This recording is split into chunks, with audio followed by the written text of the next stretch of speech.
और दूसरी बात, उसी दंपत्ति ने कहा कि राजीव भाई, अंग्रेजी बहुत समृद्ध भाषा है, बहुत रिच लैंग्वेज है। जो शब्द उन्होंने इस्तेमाल किया, रिच लैंग्वेज माने समृद्ध भाषा। तो मैंने उनसे कहा कि दुनिया में अंग्रेजी से ज्यादा रद्दी दूसरी कोई भाषा नहीं है। बिल्कुल ठीक। क्यों? उसका कारण है, उसका कारण है, जानते हैं क्या है? अंग्रेजी में चाचा, मामा, ताऊ, मौसा, फूफा सब अंकल, और काकी, ताई, मौसी और सब आंटी। अब आप मुझे जरा यह बताइए कि मौसा में और फूफा में फर्क होता है कि नहीं होता? क्या आप फूफा को मामा बना सकते हैं? या यह बताइए कि मौसी में और काकी में फर्क होता है कि नहीं होता? क्या मौसी काकी हो सकती है?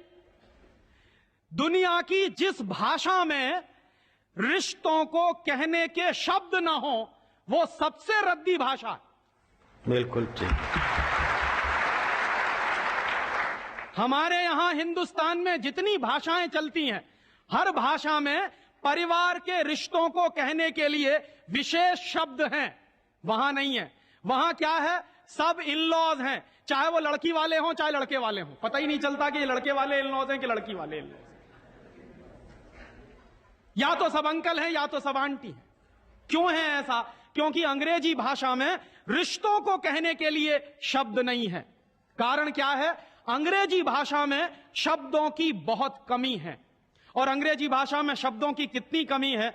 अगर मूल रूप से देखा जाए तो अंग्रेजी भाषा में मात्र 2600 शब्द हैं कुल मिला के।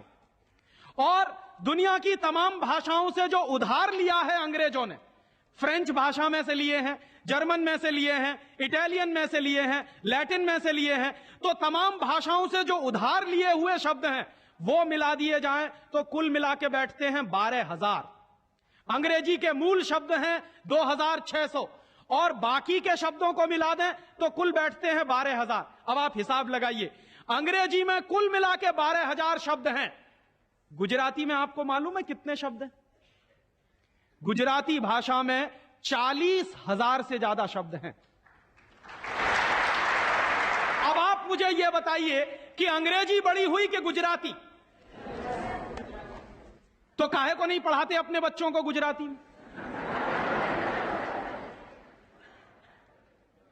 और एक दूसरा उदाहरण दूं कि अंग्रेजी में कुल मिला के 12,000 शब्द हैं और मराठी भाषा है हमारे देश की, उसमें इस समय 48,000 शब्द हैं। अंग्रेजी से 4 गुनी बड़ी है मराठी। और हिंदी का हिसाब लगाऊं तो अंग्रेजी में इस समय 12,000 शब्द हैं, हिंदी में इस समय करीब 72,000 शब्द हैं। और हिंदी से एक कदम आगे चलिए, संस्कृत। तो अंग्रेजी में कुल मिला के 12,000 शब्द हैं, संस्कृत में कुल मिला के 1.5 लाख शब्द हैं। और संस्कृत से एक सीढ़ी और ऊपर चढ़िए, प्राकृत, जिसको हम सब भूल गए। प्राकृत को अगर ध्यान में रखें तो प्राकृत में 2.5 से 3 लाख शब्द हैं। दुनिया की सबसे बड़ी भाषा हमारे पास है, लेकिन हम बेवकूफों को मालूम नहीं है कि हमारे पास क्या है। हम पढ़े लिखे इडियट हैं, अंग्रेजी में कहें तो भाग रहे हैं एक ऐसी भाषा के पीछे जिसमें मात्र 12,000 शब्द हैं और अपनी भाषाएं छोड़ते चले जा रहे हैं। और ये जो भाषा की गुलामी होती है, ये बहुत खतरनाक होती है।